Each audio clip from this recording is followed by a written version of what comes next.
So again, good afternoon everyone. I hope everyone's here already. Masih ada 4 orang sih yang belum datang. But okay.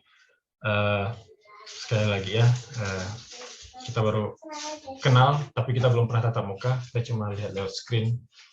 So nice to know you all. Nah, hari ini kita akan bahas seperti yang saya sampaikan minggu lalu. Kita akan belajar sedikit materinya tentang punctuation. Kalau ada yang sudah buka di Edmodo, di bagian folder Edmodo di kelas kita, Business Writing 5B, sudah saya upload materi minggu lalu dan materi untuk hari ini. Ya, mungkin ada yang sudah baca atau mungkin ada yang belum, atau kebanyakan belum baca, nggak masalah lah. Di materi itu kita hari ini akan bahas punctuation. Punctuation itu agak banyak. Sebenarnya materinya sederhana sih, tanda baca aja. Mungkin kalian kan juga sudah pernah belajar itu, mungkin ya. Entah dari mata pelajaran atau mata kuliah bahasa Indonesia, dan lain-lain.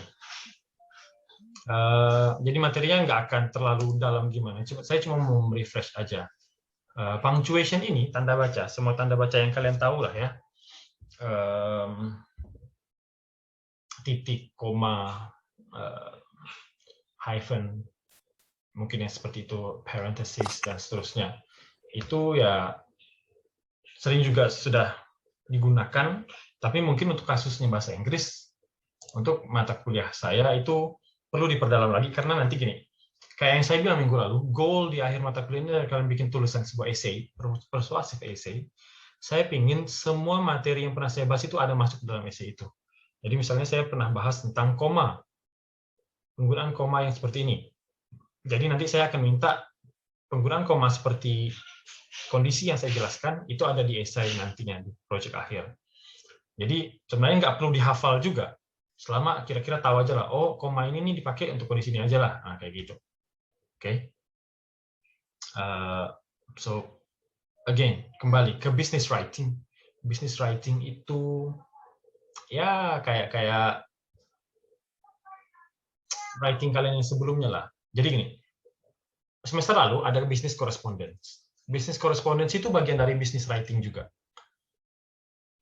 Tulisan dalam dunia bisnis, tapi khusus pada surat menyurat, kalau business correspondence kan. Semester depan, semester 6, kalian akan belajar tentang academic writing. Ada mata kuliah academic writing. Nah, academic writing itu bentuk formal dari business writing juga. Nah, yang membedakan adalah business writing itu bisa sifatnya dua arah. Bisa formal, bisa informal. Kalau yang formal itu kayak business correspondence kemarin yang kalian pelajari. Kalau surat menyurat kan misalnya surat permohonan pengadaan barang, surat penolakan, surat lamaran kerja, surat pemecatan, itu kan pasti kata-katanya formal tuh. Nah, dia arahnya satu ke sana, business writing itu formal. Satu lagi itu bisa yang arahnya informal, semi formal atau malah casual. Kayak gimana tuh, Sur? Kayak gini, misalnya kalian sekarang membuka Instagram. Saya tanya cuma Instagram sih, platform lain saya nggak pakai soalnya. Buka Instagram, misalnya buka story sambil lihat-lihat, kalian ada lihat story promosi atau iklan, anggaplah dari Lokale misalnya, atau KFC, atau PhD, Pizza Delivery. Nah, di situ cenderungnya mereka biasanya menggunakan bahasa Inggris, tapi yang tidak bentuk formal atau tidak bakunya.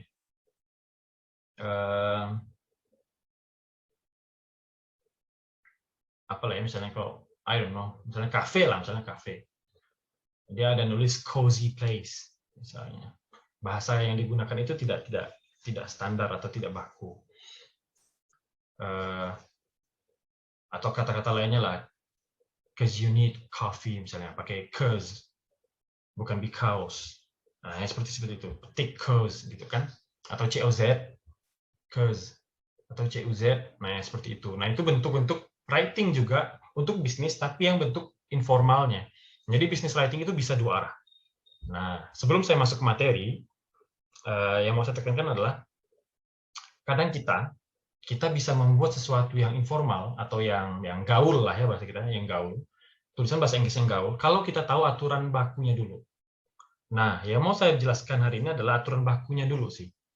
Jadi kalau kita tahu aturan bakunya, kita nyaman memodifikasinya.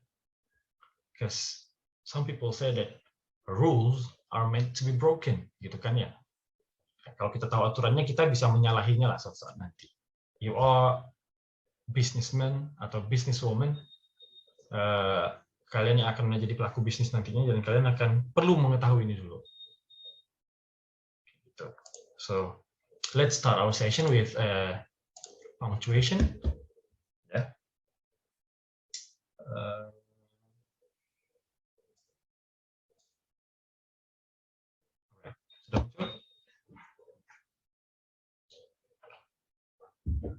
Kan kalian kan nggak ngomong nih, jadi kalau misalnya ada saya nanya kayak gitu, ngangguk-ngangguk atau geleng-geleng ya lah ya. Saya bisa lihat mukanya ya, soalnya suaranya nggak kedengaran. So is it there? Can you see my screen? Alright, thank you. Nah, punctuation, kembali ke yang tadi. Tanda bacanya aturannya aja, kita belajar aturannya aja. Jadi nanti ketika kalian membuat tulisan dalam bahasa Inggris, ketika sudah tahu aturannya, enak. Mau dimodifikasi seperti apa, jelas. Mau kemana nanti tulisannya. So, ini yang saya bahas minggu lalu, apa yang akan kita pelajari di semester ini. Nah, untuk punctuation, itu saya buat 2 pertemuan. Mungkin ada yang sudah baca materi yang saya share di folder Edmodo. Punctuation itu ada banyak. Yang akan saya bahas itu mungkin ada 8 tanda baca.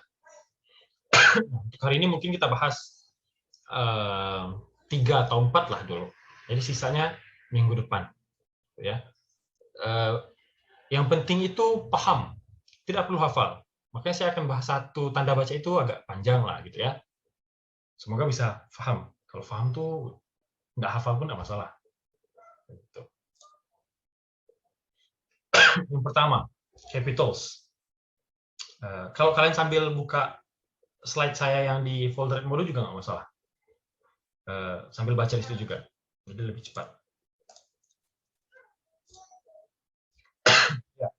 Kalau capitals, penggunaan huruf kapitalnya itu standar lah ya, sama kayak bahasa Indonesia. Kalian tahu lah kan. Huruf pertama pada kata pertama di awal kalimat itu huruf besar, gitu kan? Pada suatu hari, P-nya pasti huruf besar. Kemudian nama organisasi dan lain-lain, seperti di bawah itu huruf besar lah. Nama orang, nama hari, nama bulan, nama negara, nama buku, nama mata kuliah, itu pasti huruf besar. Sama kayak bahasa Indonesia, nama planet huruf besar, dan seterusnya. Nggak ada yang something special sih. Cuma memang kayak yang di stabilo hijau itu, di zaman modern seperti saat ini, saran saya adalah, misalnya kalian menulis sesuatu, sekarang kan era digital, kalian jarang menulis pakai pulpen, kan? HP, laptop, gitu. Saran saya di 2 platform itu, di 2 gawai itu, 2 gadget itu, nyalakan fitur autocorrect-nya. Jadi ketika misalnya kalian mau nulis status atau caption, ketika mau posting sesuatu di Instagram, autocorrect-nya itu otomatis ke English misalnya. Language-nya default-kan ke English dulu, kemudian setting autocorrect-nya. Jadi kalau kalian nulis misalnya I spasi, dia otomatis I-nya akan jadi huruf besar kan, untuk mendefinisikan I. Jadi maksud saya itu, mahasiswa bahasa Inggris itu janganlah sampai kalau nulis itu hurufnya kecil semua. Kan? Minimal di awal caption kalian itu huruf pertamanya huruf besar lah. Misalnya kalian upload foto cowok, misalnya my boyfriend, M-nya pasti huruf besar lah. Janganlah huruf kecil, malu. Ya. Orang bahasa pasti harus tahu itulah.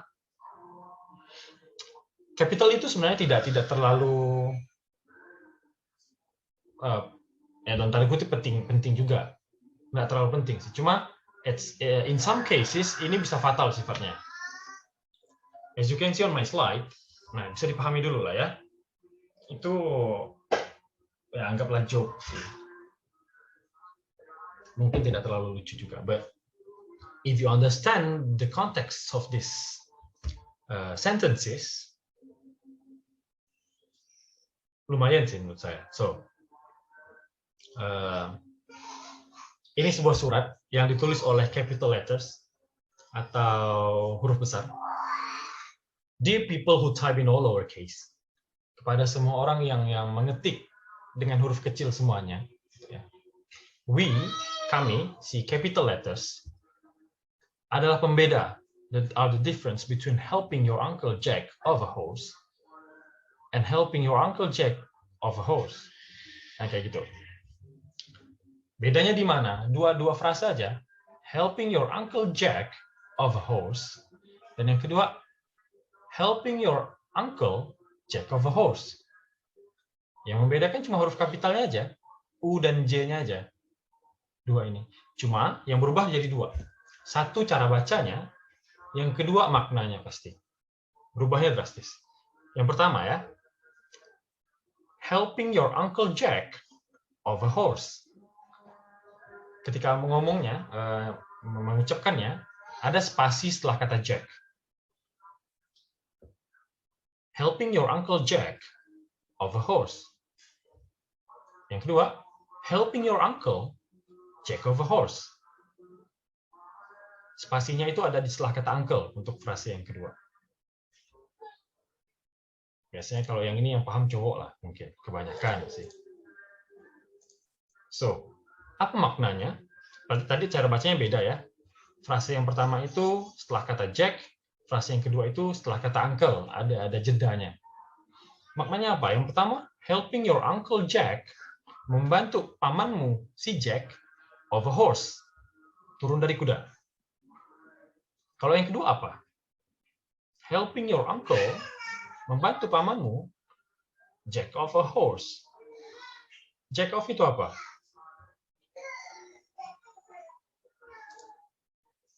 Anyone? Cari di Google sih tahu. Not something good. Bukan sesuatu yang baik. Tapi ya, ini bukan contoh yang baik juga sih, tapi ya kenapa kita harus membatasi bahasa hanya belajar yang baiknya saja, gitu kan? Jack of mean masturbate. Ya. Nah, jadi maknanya akan sangat berubah jauh. Membantu pamanmu Jack yang pertama, helping your Uncle Jack, membantu pamanmu Jack of a horse, turun dari kuda. Yang kedua, helping your uncle, membantu pamanmu Jack of a horse, men-jack off kan seekor kuda.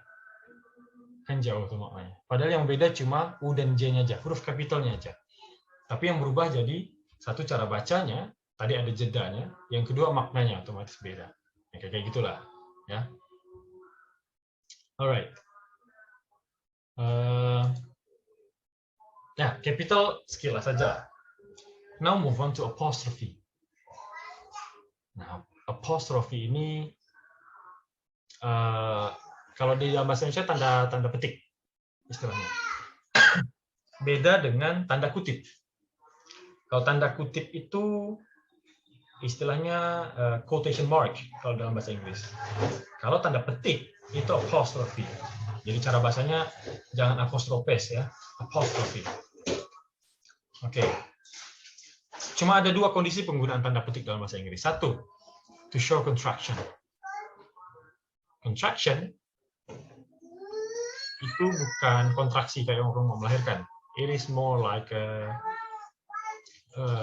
short version when the subject and the to be mixed together. Jadi subjek sama to be gabung, itu contraction. He is menjadi his. I am menjadi I'm. We are menjadi we're. Does not menjadi doesn't. Nah, kayak gitu. Antara subjek dan to be atau to be dengan bentuk negatif biasanya kan yang sering contraction. Nah, itu kita pakai apostrophe, tanda petik. Gampang lah ya. Kalau kondisi pertama gampang lah kan. Karena sudah sering pakai itu juga. Yang kedua, dalam bentuk possession, kepemilikan. Possession ini masuk ke materi grammar sih. Kalian sudah ngambil mata kuliah grammar kan? Sudah. Semester lalu ada grammar? Ada. Baru semester ini, Sar. Oh, baru semester ini. Oh ya, kurikulumnya agak beda kan ya, kalian kan? Yes. Kalau tahun-tahun dulu, grammar itu di semester 1, 2, dan 3. Ada 3 kali mata kuliah grammar. So frustrating mata kuliah grammar itu. Kalau saya pribadi sih saya nggak pernah suka grammar sampai sekarang pun. Tapi ya ketika saya bahas ini possession atau possessives itu arah-arahnya ke grammar sih. Nah, sebenarnya otak saya lemah kalau bahas tentang grammar. So many rules that need to be remembered. Tapi possession, possessive itu masuk ke grammar sedikit. Jadi ya mungkin sudah pernah dipelajari dulu di SMA atau di SMK atau ya semester awal lah ya, mungkin pernah. Jadi saya bahas kelas saja. Sama kalau misalnya ada pertanyaan, kalau nggak ngerti potong aja saya ngomong ya. Professor's secretary, sekretaris milik si profesor. Kita kasih petik S untuk menyatakan kepemilikan. Students marks, nilai-nilai milik para siswa. Women's rights, hak-hak perempuan. Hak-hak milik perempuan. Nah, untuk subjek atau noun yang memiliki di depan, selain yang students, itu ditambah petik S. Kalau subjeknya sudah diakhiri dengan huruf S, gitu kan, itu tidak perlu tambah petik S lagi, cukup tanda petik saja. Misalnya saya punya buku, Agus book. Agus petik book. Tidak perlu Agus petik S lagi. Kalau gitu susah bacanya. Agus book jadinya kan. No, we just need Agus dan petik. Jadi setiap subjek di depan yang akhir hurufnya itu S,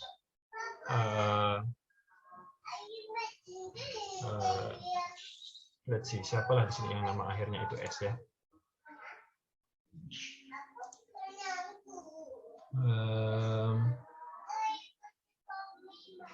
Nggak ada pula tuh. Sekarang nama-nama barat semua. Oh, nggak ada kelas ini, nggak ada yang akhir namanya S. Alright, never mind. Just use me, Agus book. Atau Dennis, let's say Dennis. Oke, S. Jadi kalau Dennis cukup Dennis dan petik saja. Dennis motor, Dennis car, mobil milik si Dennis, kayak gitu. Nah, kalau ini gampang lah kan? Possession udah pernah lah kalian pelajari kali ya? Have you? Atau baru? I don't know. Ya kalau nggak mau ngomong pun ngangguk dan geling aja lah. Ya. Have you learned about possession before? Sudah. Ada yang bingung, ada yang lupa, ada yang belum pernah. Oke. Jadi kalau yang sudah pernah, ya, ingat-ingat aja lah ya. Kalau yang belum, you need to understand the concept here. Oke. Jadi penggunaan petik, tanda petik. Kalau di keyboard itu, tahu lah kan tanda petik kan? Biasanya kalau keyboard standar itu yang sebelah enter. Petik itu aja. Jadi itu tanda petik. Kalau tanda kutip, petik itu kayaknya yang angka 1. Sedangkan yang sebelah enter itu tanda kutip. Beda sedikit dia. Biasanya dia lurus saja kalau petik itu. Kalau yang agak berlekuk itu kutip. Oke, gitulah. Oke. Jadi penggunaan tanda petik apostrophe itu cuma ada 2 kondisi. Satu contraction, satu possession. Ya. Menyatakan kepemilikan, dan yang satunya lagi penggabungan. Nah, lihat catatan kecil di tanda kurung di bawah panah yang pertama, contraction. Contractions are not common in academic English. Jadi kalau kayak semester lalu business correspondence itu terlalu formal, dan dia tidak boleh di dalam tulisan business correspondence itu menggunakan contraction. Misalnya ada surat lamaran lah ya, anggaplah surat lamaran. Misalnya di situ tulis my name is, tidak boleh my name petik S, itu pasti yang bacanya HRD-nya langsung menolak biasanya kalau misalnya surat dalam bahasa Inggris, karena itu enggak sopan. Kalau enggak formal ya kurang dianggap sopan. Atau misalnya teks yang formal, pidato presiden gitu misalnya ya. Misalnya presiden sekarang siapa? Amerika, Joe Biden. Presiden Joe Biden ketika dia ngomong, baca dari skrip misalnya, skripnya itu pasti formal. Dan misalnya dia bilang, we are a great nation. Kita adalah bangsa yang kuat, bangsa yang besar. Dia tetap akan menggunakan we are biasanya. Dia tidak akan menggunakan we are a great nation. Kalau dia baca dari skrip gitu ya. Jadi pidato, surat menyurat bisnis, tulisan ilmiah itu tidak boleh pakai contraction. Oke. Sampai sini ada pertanyaan enggak?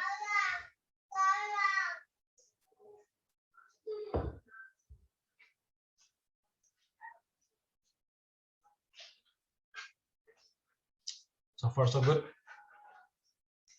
Oke, so far so good lah ya.